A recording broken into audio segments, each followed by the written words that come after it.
The People's Countryside The Environmental People's Countryside Debate Environmental Debate Podcast. The People's Countryside Environmental Debate Podcast. People's Countryside Environmental Debate Podcast. People's Countryside Environmental Debate Podcast. It's the People's Countryside Environmental Debate Podcast, isn't it, Stuart? Yep. Who are you? I'm Stuart the Wildman Mabbutt, and who's the co-host? I'm William Mankelow. I was the first voice you heard, and the second voice you heard was Stuart. Yeah. We're a friend in your ear during these challenging times, and we're breaking with our usual format of answering two listener questions that are sent in that we always try and spin round to the environment in some way. And to enable you to send in more questions and stockpile some questions, we're in these episodes recently, we're answering unanswered questions from a live incarnation of this podcast we did back in May 2023. What made you laugh then? Well, it's because I'm going to say at the Bothy Vineyard. Bothy? It's an ongoing joke. Anyway, hopefully you appreciate it. And we did a live event, and people were asked to write down questions on slips of paper for us to discuss in the second half. And there were some we never actually covered. So that's what we are going to endeavour to do in these next few episodes. We have the conversations that need having, and we try and keep the big issues in all our consciousness, and through actions we do try and address what we discuss. So it's not a case of just, oh yeah, that was a good podcast, and just go back to life.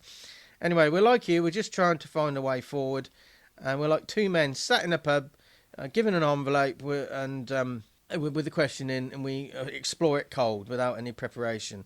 We try and explore our own ideas and our own biases and our own narrow thinking, and hopefully you'll learn something from that. Who is the question from? From the Bothy Vineyard. Bothy? I will tell you in a minute, but because it's on a piece of paper, I can actually pretend that I'm opening an envelope. Yeah. It's quite a big envelope. Yeah. The question is from Julian. Yeah. Might be a struggle this one, because I think the handwriting's quite bad. Yeah, so bear with me as I read through this one. It's quite a long question as well. If we have effective policies that result in less meat and dairy, the Great British Heritage Lobby will say that we'll be throwing away the British countryside. How do we involve the public in thinking about the future countryside that they want, and also helps to save the planet? Yeah, people don't like change. Now, the countryside looks in the UK looks like it does because of the way agriculture works, how our care of it, how our food production works. So it doesn't have to look like that. And if we're going to have alternatives, the food lobby, or what was it, the countryside lobby, it's about people's ability British Heritage Lobby. Yeah, British Heritage. British Heritage is constantly changing. Yeah. Now, I often say in conservation, what is it when you got a piece of land you want to protect nature on? What is it you're aiming at? Maintaining it how it was, maintaining it how it is, or maintaining it how you want to see it? So this needs to be approached in a balanced way, and not say we want to keep everything as it is. But if we're going to change, we need a transition process. So if you have a strong supported transition, that basically sticks the dummy in the mouth of a lot of people who resist change. But the British landscape itself has been so massively altered over the centuries to what it is now. What we class as the green and pleasant lands of Britain. There is hardly anywhere that's untouched by humans, and hardly we've affected such a change on the landscape, haven't we? Yeah. And how would you even go to changing it again? You know, we'd have to. It would need to be a long term change. I think there needs to be a clear vision, clear pathways of how we're going to do that. You take people with you. There will always be the moaners. There will always be the gripers.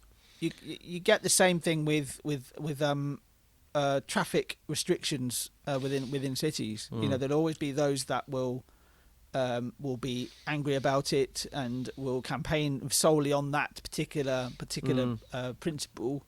But yeah, you have to, like you said, you do have to take people along with you if you are making change. People do not like change, do they? No, never. But who would be those leaders? Who would be the people that would lead this change in the first place? Well, the respected people in each community. You can't lead from the outside. You have to have internal leadership from small communities. And those people then have to be wanting to change in the first place. Not even willing to change. They're going to be the ones that need to want to change in the first place. We don't need everybody to change. Just need the critical mass. But even the critical mass is going to be could be quite tricky. Could be a challenge because you're challenging the status quo and you're challenging people's lives, aren't you? I had just as an example of how maybe habitual thinking we are. I was having a conversation in a street in Oxford which has just been recently closed to through traffic, and he was saying that he now has to go a slightly different way to deliver the goods that he does, and he said, this other road is going to be blocked off. And I said, no, it's going to have a traffic filter. He said, yeah, it'll let people like me and buses through, but it won't let cars through. And I was thinking, what's your point? I think the point was that he was challenged that he couldn't go the normal way he'd go. That was his own habit. It was his own habit of thinking. And so challenging people's habits is a really tough thing, isn't it? Yeah. Read that question again. So the question is, hopefully I can do a better job of it than the first time. If we have effective policies that result in less meat and dairy, the Great British Heritage Lobby will say that we'll be throwing away the British countryside, how it looks. How do we involve the public in thinking about the future countryside that they want, and also helps to save the planet? It's almost like how do we involve the public about the future, but how we look at what the countryside will be in the future. Yeah, it's a long-term thing because you think back to when you were a kid and you got given a piece of paper and you were asked to draw a house. You basically had 4 windows and a door in the middle and a pointed roof, and it's only occasionally you see a house actually like that. But and then when we do our workshops, we often get people to draw their ideal landscape, and then how do they fit into it is a second version, and then you ask them to do a third version of how can you improve on that. So there's 3 drawings.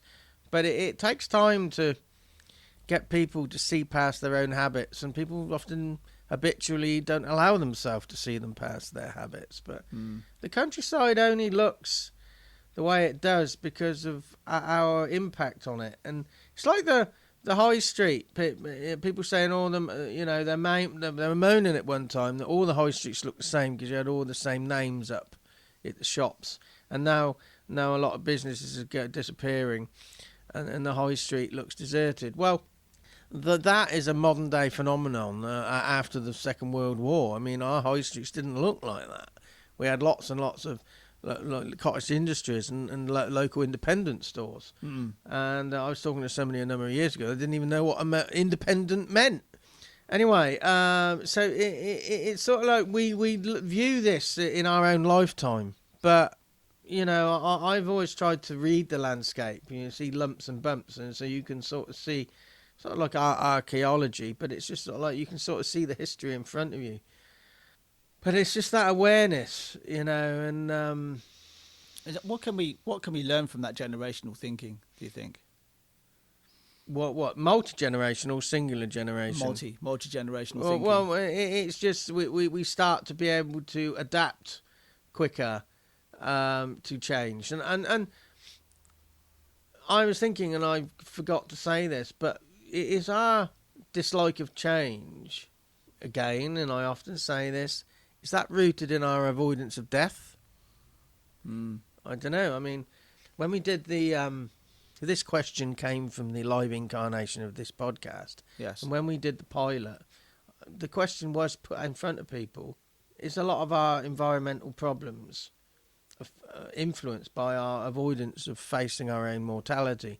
Nobody wanted to discuss that. But actually, because they said, well, don't know enough about it. But that's what we do on this podcast. We're not experts. We don't know enough about it. But we're willing to just start to explore. But then you start to explore, you can then do your research. So is mortality lack of lack of connection with your own mortality. Is that why we don't like change? Why don't you like change? I've always seen myself as being somebody who embraces change as a challenge, because change is inevitable in life. Death is inevitable in life, and death is one change in life. That the people who you love around you will eventually die. Do you think you've really mastered that, or are you just telling yourself you have? You're the guru of. I know. I'm not no guru. I'm no master. It's a continual challenge for myself. I don't know whether or not I'll ever fully master it. But change is inevitable. I always have this thinking, and that nothing lasts forever. Nothing ever lasts forever. This podcast won't last forever. Feels like it is.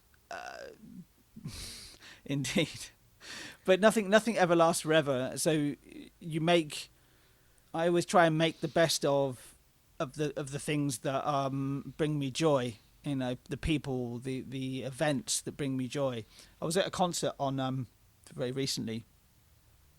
It's quite an interesting concert because of not just because of the music, and I'm going to butcher the name, but I think it's Carl Orff and Carmina Burina. Yeah.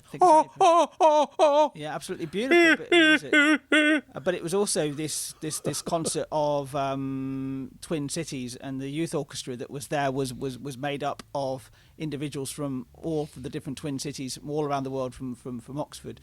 That's the sort of moment you cherish, because these things nothing lasts forever. So cherish the things. I mean, maybe that's an action from what we're thinking about. Is like cherish what we have, because nothing lasts forever, and we do need to change, and we do need to change the way we view the landscape, view nature. But we're saying people don't want the countryside lobby or the who want to maintain our heritage. They want the countryside to look a certain way. The majority of people don't actually go out into the countryside. So why do they care about something they're not necessarily engaged with? Well, a form of control, I would say. They just want control over that. They want control over their space, and that's a very human thing. They want control. We always want control, and we're not in control. We can be wiped out in seconds for whatever reason that is completely exterior from our own control. That's what happened to the dinosaurs. I'm not saying it's going to happen tomorrow, but there is always that opportunity that will happen. I read a meme this morning, and it said you got dinosaurs and that they died, and then their bones turned like fossil fuels, and then that turned into plastics, and now the plastic gets turned into other products, and then it becomes plastic dinosaurs. So it's a full circle. Dinosaurs die and they become plastic dinosaurs. And I just thought, it's not really very helpful in this conversation, but you just came to mind when you said that. And I hate to say it's completely factually incorrect, because dinosaurs did not turn into the product that became oil. Yeah. It's actually the trees and the flora and fauna. It wasn't nothing to do with the dinosaurs. Yeah, I know, it's interesting, isn't it? But it's I like the thinking though. Yeah, that's just recycling in its entirety. But anyway, we got 2 more questions to get through that in future episodes that were set with us for us at our last live incarnation. It was at the Bothy Vineyard. Bothy? And Bothy Vineyard in Oxfordshire. We won't be going back there to do another one, but hopefully at some point we'll do another live one somewhere. I do wonder what if Sian ever gets to listen to one of these episodes, what she'll make of this. Yeah, who knows? You should have, if you are listening to this, Sian, you should have gone to Headley Thorne's talk at Marcham about his drone photography, and he did drone a bit as well, didn't he? Yeah, he did go on. Anyway, I think there was he had a particular problem with the birds, didn't he? Yeah, and this organisation he was giving a talk for, they were having their AGM or something at the vineyard, and it was put up on the screen saying, put this in your diary, and I think it was the new chairperson said, yeah, we're having the AGM at the Bothy Vineyard, and a number of people in the audience sat right and went, Botty? And then went, Botty?